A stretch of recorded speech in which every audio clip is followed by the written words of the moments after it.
Proclamação do Evangelho de Jesus Cristo segundo João. Naquele tempo, muitos dos discípulos de Jesus que o escutaram disseram: Esta palavra é dura. Quem consegue escutá-la? Sabendo que seus discípulos estavam murmurando por causa disso mesmo, Jesus perguntou: Isto vos escandaliza? E quando virdes o Filho do Homem subindo para onde estava antes? O Espírito é que dá vida. A carne não adianta nada.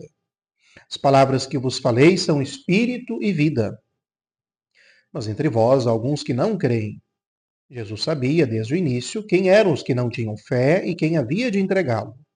E acrescentou: É por isso que vos disse: ninguém pode vir a mim a não ser que lhe seja concedido pelo Pai. A partir daquele momento, muitos discípulos voltaram atrás e não andavam mais com ele. Então Jesus disse aos 12: Vós também vos quereis ir embora? Simão Pedro respondeu: A quem iremos, Senhor? Tu tens palavras de vida eterna. Nós cremos firmemente e reconhecemos que tu és o Santo de Deus. Palavra da salvação, glória a vós, Senhor. Queridos irmãos e irmãs da fé, que a paz do Senhor esteja em vosso lar. A igreja celebra o 21º domingo do tempo comum. E nós, neste domingo, encerramos o capítulo 6º de João, que alguns domingos já estamos refletindo, meditando, e que contém o grande discurso do pão da vida. Começara com a multiplicação dos pães, este grande sinal realizado por Jesus, que vendo a necessidade do povo, se sensibilizando com eles, com as suas necessidades mais fundamentais, a fome física, multiplica pães e peixes, o que torna o nome de Jesus muito famoso e faz com que as pessoas acorram a ele com certo desespero, ansiosas para que possam encontrar nele aquele que sacia de fato a fome dos bens materiais, das necessidades humanas básicas. Agora, Jesus vai pouco a pouco explicando a partir deste grande sinal o que na verdade ele é, e o que ele está realizando. Inaugurar o reino de Deus, dar-se como alimento o mistério da cruz e da ressurreição já no horizonte, é para eles, para muitos, inconcebível. Eu sou o pão vivo descido do céu. Esta afirmação gerou grande alvoroço no coração das pessoas, pois fecharam-se na sua limitação da compreensão. E por isso que o início do evangelho de hoje já assinala, no final do capítulo 6º, eles comentavam, esta palavra é dura, ou seja, não compreendiam. E por isso muitos foram deixando o Senhor.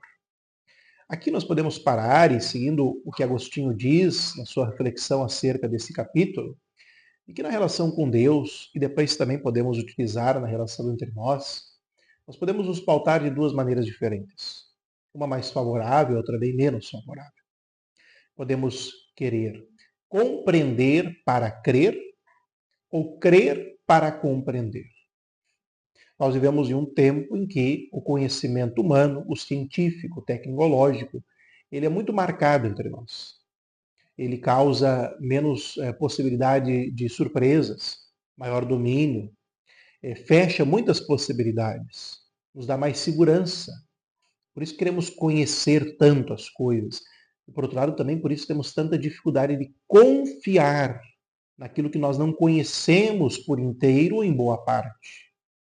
A fé supõe confiança, supõe em primeiro lugar entrega, para que ele possa nos revelar a sua vontade, transformar o nosso olhar sobre a própria vida, sobre a realidade que está no nosso entorno e sobre, queridos irmãos e irmãs, a própria identidade de Deus, que é o próprio Jesus, o seu Filho, que o revela.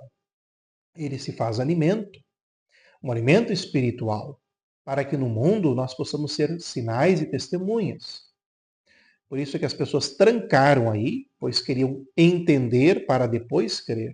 E poucos continuaram com o Senhor, dispostos a deixar que ele os conduzisse, que ele os surpreendesse e que também que ele lhes ensinasse novas coisas. Por isso Jesus assinala de que o Espírito é que dá vida, a carne não. No sentido de que nós somos, como um ser integral, dotados de Espírito. Sem o Espírito, nós somos um amontoado de carne. É preciso querer, ao mesmo tempo que esta carne envelhece, rejuvenescer no espírito, na sabedoria, no conhecimento das coisas de Deus, para melhor usufruirmos das coisas aqui deste mundo, que passa, que é passageiro. E aqui, então, queridos irmãos e irmãs, quando o Senhor fala de que só é possível vir a mim, compreender o que digo para aqueles que o Pai concede isto, não é um determinismo. Não é que algumas pessoas nasceram sem possibilidade de crer. Mas a fé é um dom recebido do Pai. E é preciso, então, querer este dom em abundância. Rogar, aumenta a nossa fé, ó Senhor, para que possamos, então, nos abrir àquilo que o Senhor nos oferece. Então, queridos irmãos e irmãs, quando Jesus, diante desta resistência das pessoas, afirma a sua posição, aquilo que estava dizendo, inclusive pergunta para os apóstolos: vós também quereis ir embora? A resposta de Pedro é uma resposta que brota deste ato de fé, em primeiro lugar. A quem nós iremos, Senhor? Tu tens palavras de vida eterna, uma palavra diferente. Que possamos, então, querer viver este mistério na nossa vida, confiando e abrindo a nossa inteligência, a nossa razão, aquilo que o Senhor vai aos poucos nos acrescentando. Pela intercessão de Nossa Senhora, dessa bênção do Deus Todo-Poderoso, o Pai, Filho e o Espírito Santo. Amém.